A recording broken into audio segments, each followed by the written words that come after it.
talk on myself. I'll make sure I have that, okay? Anyway, so, and also, gusto kong tandaan niyo yung aking PH number. Yeah, gusto kong tandaan yun. Because if you transfer RW to me, I will treasure that and keep it for the rest of my life.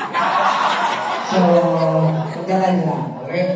Anyway, gusto ko lang kayong pasayin. And give yourself a round of applause. This morning, Pastor Win and I, where's Pastor Win? Ayan yung, we have a conversation. And I told him the history of the industry. You know, way back. Actually, ano na siya, this kind of industry has been there for the last 125 years. It all started in Europe. Because America doesn't want to approve this kind of business. No? But the second company, which is by now is 63 years old, you know how they started? They started with one cause. Because back in the days, women are discriminated in America. They are supposed to be only housewife. That's the rule, no, in America. And women was so, but this way that says that what a waste of human resources. These women are only kept in the house to cook, to take care of the kids. No? And then these two guys fought for a cause to empower women. That's the reason why their products are, so when that is the cause, that is the purpose, and then they think, what product are we going to use? Kita nyo baliktad, no? Sabi niya, since they are women, they love to clean the house. So the products are house cleaning materials. Oh, they want to wash the dishes. So the product are about washing dishes. Are you getting this? And that company now is very, very strong.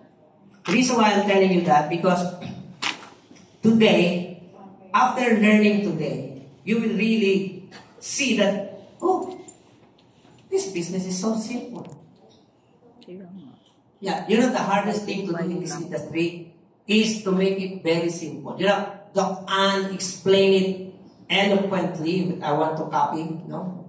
You know, point by point, and I hope my nose will not bleed, you know, the way she speaks. No? But today you will see, is that simple? Because the rule in this business is KISS. S. Yan, ganun daw yun, sabi ng mga Ganigano. You know, way back before, we tried to create we created our own system. Because if you don't create a system, you cannot duplicate people. Because they have different minds. The only difference in our company, like even in the previous company that we had, the leaders the one creating the system. So, pagalingan kami, iba-ibang grupo, no? The good thing in Reway, we can only depend on one. But the hardest is to follow. Tama? So, Lani was smiling because we have the same attitude when we started, no? Mine is because I don't want to listen because I've been fooled by the industry for so long. Lie. Sabi nga ng asawa ko, puro naman yan hype. Hindi naman yan totoo. Hindi naman siya networking, but not working. Sabi niya. But she becomes so dedicated in Reway. Now, we are here, when you go to Reway, we are not here to just sell. In fact, we don't sell. We were also conversing with Pastor Win because even if you don't sell in this market, in this kind of industry, you will have a customer.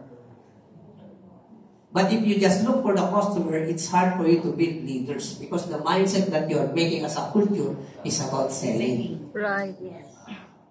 Diba? I have a client who is a doctor and I taught him a lot because he used to be my upline in another company before. But he just wanted to take the product. In fact, the other day, his mother-in-law called up us personally for the first time. Kasi yung mother-in-law niya, sobrang yaman.